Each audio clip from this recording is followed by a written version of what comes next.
protect our planet, because more and more we're going to have to turn our focus back to fighting global warming, and there's a very important piece of legislation on that front here today. So the legislation before us is Intro 1947A, 2072A, 2080A, 1339A, and 2082A.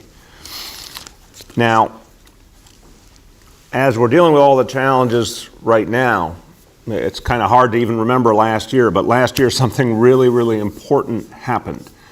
We passed the New York City Green New Deal. We put together a series of policies and legislation to protect future generations of this city and to contribute to what needs to be done globally to stop global warming.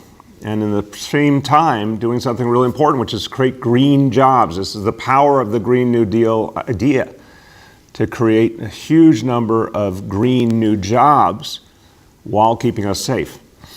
The bill package today before us expands on that landmark legislation from last year by adding approximately 1,000 new buildings which will be covered by the law here in this city. And this represents emissions reductions of about 190,000 tons of CO2 each year by 2030.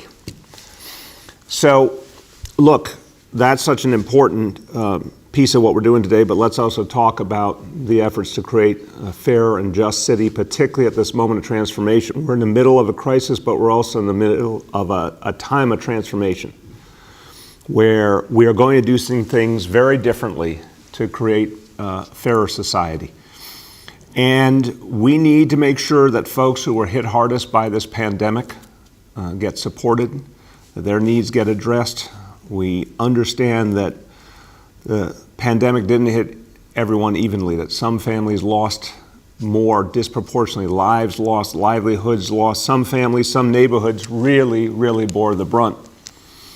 And there are still so many New Yorkers worried about whether they're going to be able to make it through, and including such basic things as whether they're going to be able to keep a roof over their heads.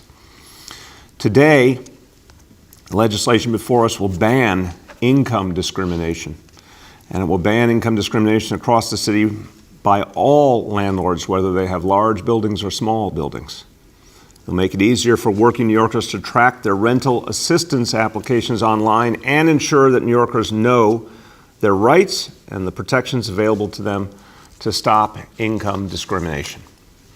So now I'll just give you the quick summary of each bill.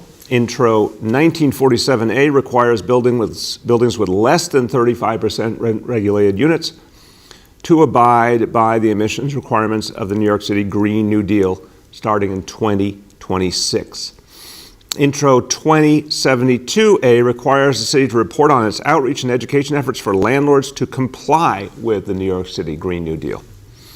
Intro 2080A requires that the Department of Social Services provides clients online access to their city FEPS rental assistance voucher application. Intro 1339A requires Department of Social Services to provide information to city FEPS rental assistance vouchers applicants about income discrimination at the time an applicant receives what's called a shopping letter from the agency. And Intro 2082A expands the prohibition on income discrimination by landlords in smaller buildings, 1 to 5 apartment size buildings. I want to thank everyone who helped bring these pieces of legislation to fruition. A lot of hard work went into it. I want to thank Mark Chambers, the director of the Mayor's Office of Sustainability, Dan Zarilli, who's my Chief Climate Policy Advisor, Commissioner Melanie LaRocca of Department of Buildings, Commissioner Steve Banks, Department of Social Services, Commissioner Carmelyn Malalis of the City Commission on Human Rights, and of course, Council Speaker Corey Johnson, Councilmember Matthew Eugene, who's the chair of the City Council Committee on Civil and Human Rights. And now joining us, someone who's worked passionately on the Green New Deal and has contributed so much to our progress. He is the sponsor of Intros 1947A and 2072A and the chair of the Environmental Protection Committee in the City Council, Councilmember Costa Konstantinidis. We welcome you. We can't hear you though. Are you on mute? There you go. I'm here, Mr. Mayor. All right. I think that's the phrase of 2020, right? But thank you, Mr. Mayor, for your environmental leadership and partnership over the 7 years that we've been together, and to your entire team, Mark Chambers and Dan Zarelli and everyone at MOS and DOB. Thank you for your partnership, and want to thank my friend and speaker, Corey Johnson, as well. Since 2018, we've made this one of the most effective councils when it comes to fighting climate change. We've realized the threat to 500,000 New Yorkers who live along our coastlines and the historic climate injustices committed against our Black and brown communities. I'd also like to acknowledge the amazing advocates that worked so hard to make this happen. If not for New York Communities for Change and Pete Sikora, Patrick Houston, Rachel Rivera, who make our city healthier, more sustainable. Them along with Sunrise, NYC, and Align, of course, Maritza Silva Farrell, and so many other advocates who want a better future for themselves, their children, and their grandchildren. But certainly, last but not least, I want to take a moment to acknowledge the late Cecil Corbin Mark. Cecil went home last month, taken far too soon from us, and right when the city needed him most, and we miss him every single day. He dedicated more than 25 years to We Act for Environmental Justice. He embodied everything the organization fights for: economic opportunity, clean air, an end to racism. He was my guidance on good environmental justice bills. It wasn't good enough for Cecil. It wouldn't be good enough for the people of Harlem, the South Bronx, or Western Queens. And, Cecil, I dedicated this vote to him and dedicated these bills to him because, we had talked about these prior to his passing, and it was so odd passing them. I went to pick up the phone to call him, and I missed him so very much. 1947 fulfills a promise we made more than 2 years ago, and early drafting of Local Law 97. At that time, Albany had not passed their historic rent laws, and we were confident that change would come. We were also aware that climate change waits for no one. So it's crucial that we mandate the strict but achievable emissions cuts to the city's largest buildings, who also happen to account for 30% of our emissions.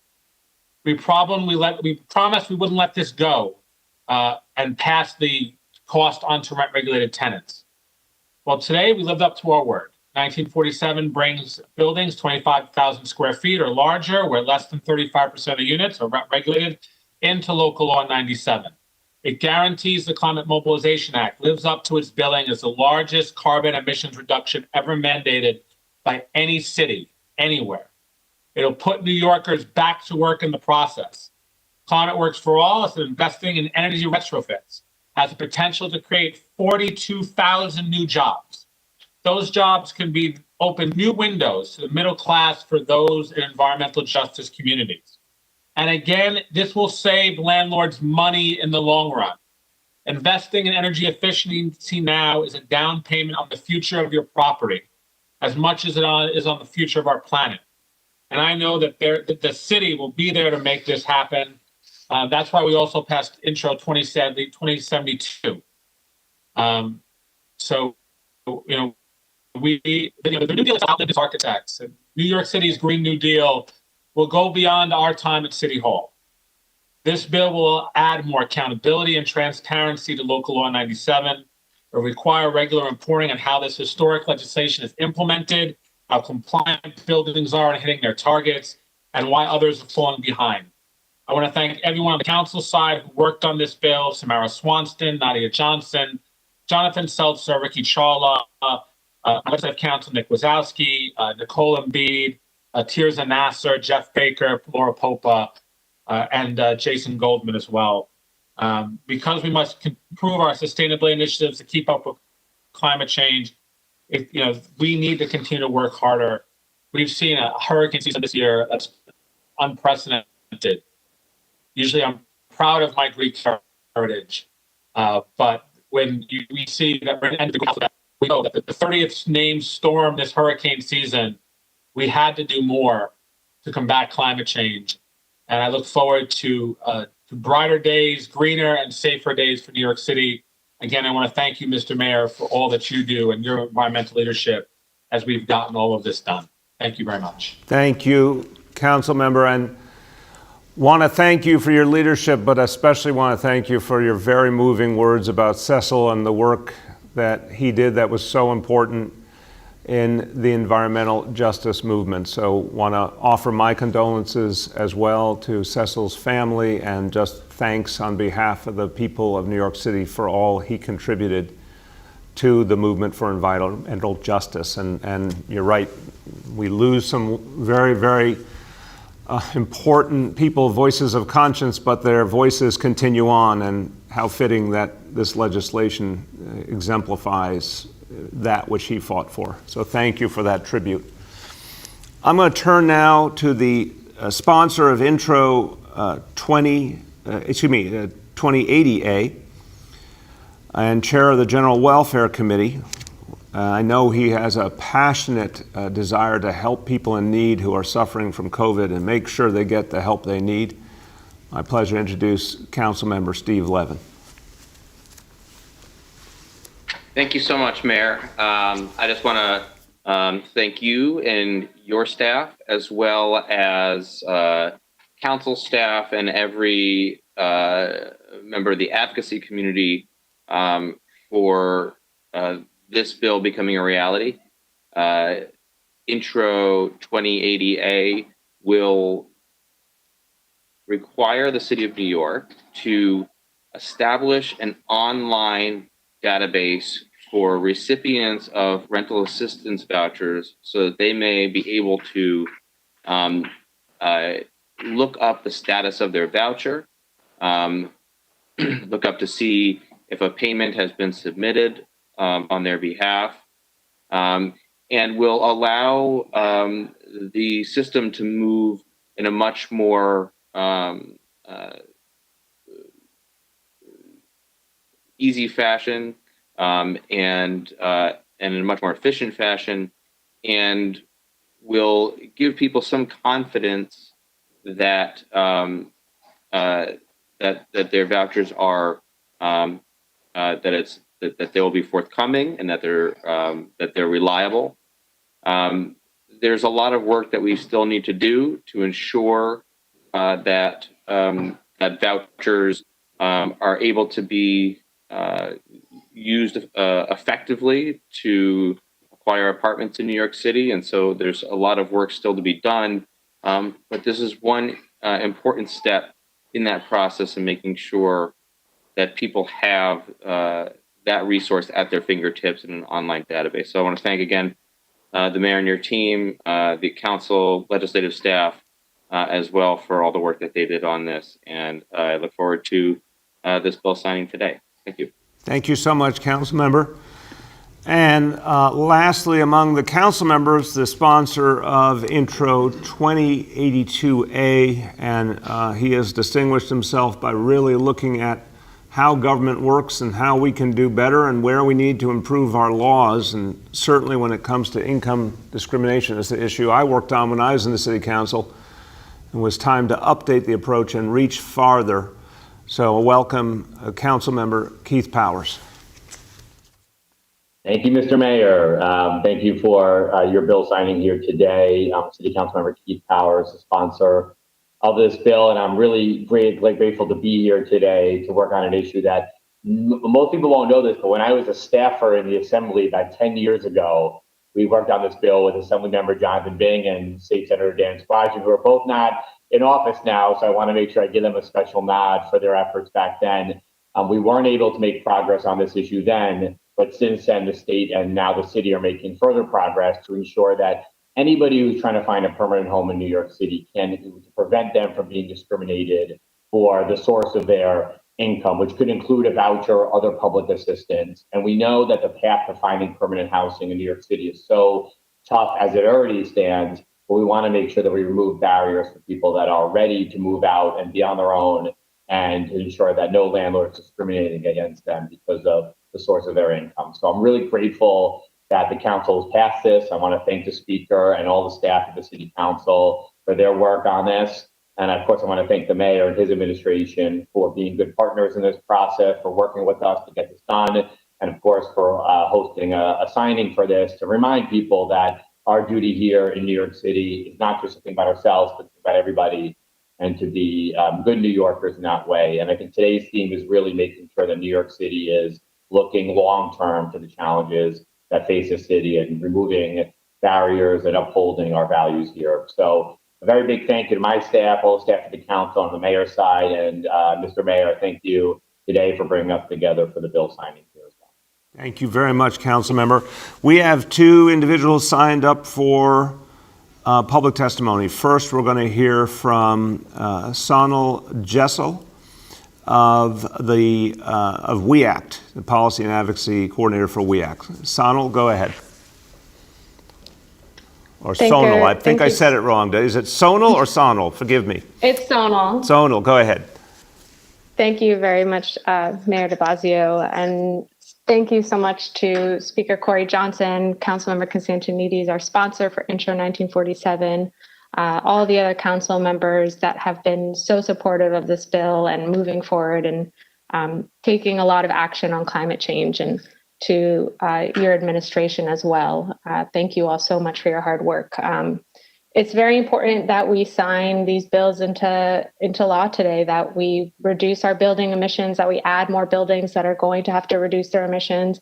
Like Councilmember Constantinides said, we have too many hurricanes this year. That's not normal. Heat waves in New York City have gotten so much worse. People are getting really badly hit by extreme heat. And the climate change impacts people in the front lines, people that are dealing with COVID-19 disproportionately more. These issues are bundled together. They matter. So Local Law 97 in 2019, it was a significant step forward for New York City. It made us leaders in the climate change movement. We targeted the biggest buildings, the biggest polluters. Now we get to add more buildings to that stock. That includes people in affordable housing units, that we will be able to clean their air, improve ventilation, even reduce the cost of utility bills, which hurts millions of Americans every single day. It's such a great burden for so many people. So this will be a really significant step forward in adding to our leadership and adding to the impact we can make. So thank you so much for signing this bill today. We're really encouraged and very excited to keep this fight going. Thank you. Thank you very much. Finally, we want to hear from Annie Carforo of Neighbors Together. Hi, thank you so much, Mr. Mayor. We at Neighbors Together, we're so thrilled to see an expansion of the source of income law with the passage of Intro 2082A. By broadening protections to prohibit source of income discrimination by landlords in smaller buildings with less than 6 units, we're increasing New Yorkers' abilities to access housing regardless of how they pay their rent. So we want to thank Councilmember Keith Powers and his staff and Speaker Corey Johnson for moving this bill so quickly, and Mayor de Blasio for signing this into law. We're also incredibly grateful to see Intro 1339A become law today. This will greatly improve City FEP's voucher recipients' access to valuable Know Your Rights information on source of income discrimination and empower them to seek justice when their rights are violated by unscrupulous landlords. We want to thank Councilmember Diana Ayala and her staff, particularly Michelle Cruz, for being outstanding partners throughout this process and helping us get this bill to the finish line. Lastly, I want to highlight that the ideas behind these bills came directly from our membership at Neighbors Together. Our leaders have been organizing around legislation that will improve the experience of using a rental assistance voucher. Source of income discrimination, while illegal, continues to be a major obstacle for voucher holders looking for housing in the private market. And we must continue to listen to the voucher community and center their solutions in our efforts to address the shortcomings of the vouchers in the homelessness crisis. So thank you again, Mayor de Blasio, for your leadership, for signing these bills into law, and for all of those whose efforts got us to this moment today. Thank you. Thank you very much. Before I sign legislation, just a few words in Spanish, just a quick summary of what we're doing today with this hearing. Hoy firmamos proyectos de ley para proteger el medio ambiente en nuestra ciudad y reducir las emisiones de gases de los edificios. También firmamos proyectos de ley para estar seguros que todos los habitantes de la ciudad de Nueva York conozcan sus derechos y protecciones de discriminación de ingresos. Okay, with that, we will now turn to the actual bills. And let me find out how many. 10 pence, sir. 10 total. Okay, 2 per. You okay with that? Yes. All right. We're going to save them for the council members. Okay.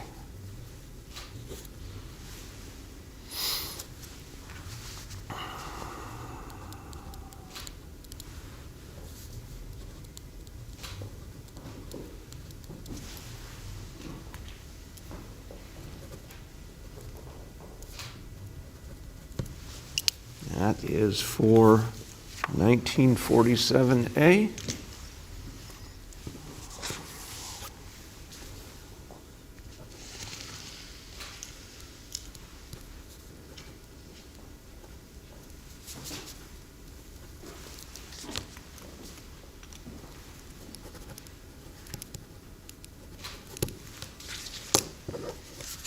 $20.72A.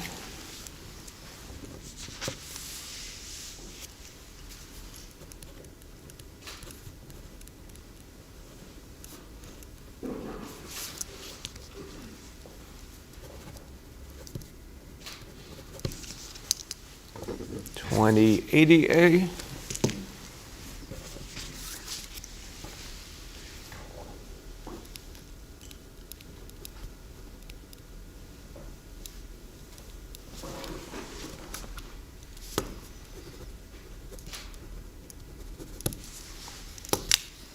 $13.39A.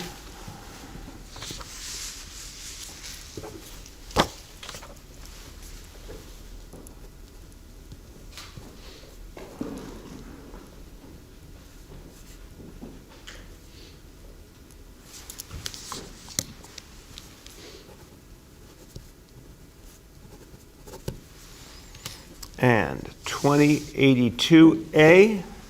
And now I can say all these bills are now law. So congratulations to everyone involved. Thank you for your good work. Thank you for helping us move this city forward. And now this hearing is adjourned. Have a good afternoon, everybody.